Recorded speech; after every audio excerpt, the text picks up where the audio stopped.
आज ही Doubtnut app download करें। Doubtnut पर होगा अब आपके सभी मैथ्स, केमिस्ट्री, फिजिक्स और बायोलॉजी डाउट्स का सफाया।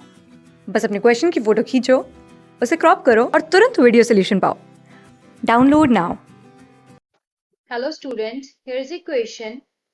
During inelastic collision between two bodies, which of the following quantities always remains conserved?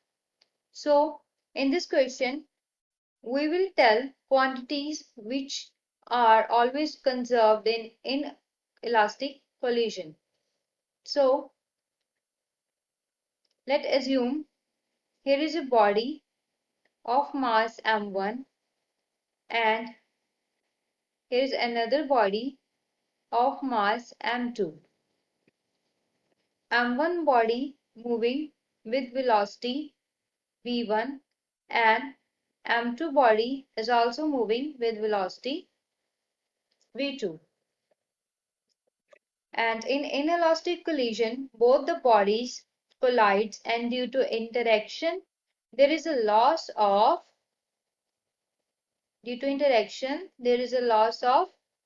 kinetic energy. Means there is no conservation of kinetic energy in inelastic collision.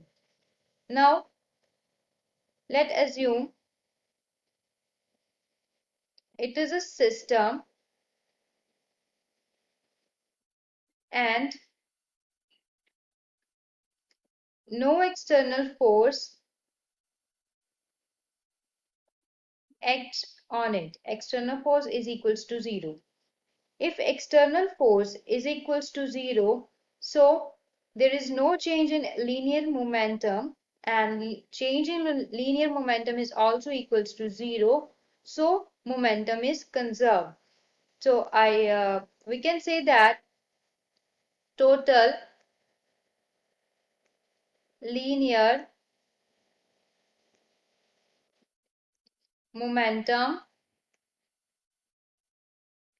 is conserved during inelastic collision between two bodies. I hope you understand the explanation. Thank you. Class 6 से 12 से लेके NEET, IIT, JEE mains और advance के level तक 10 million से ज्यादा students का भरोसा। आज ही डाउनलोड करें डाउटनेट ऐप या व्हाट्सएप कीजिए अपने डाउट्स 8400 400 400 पर।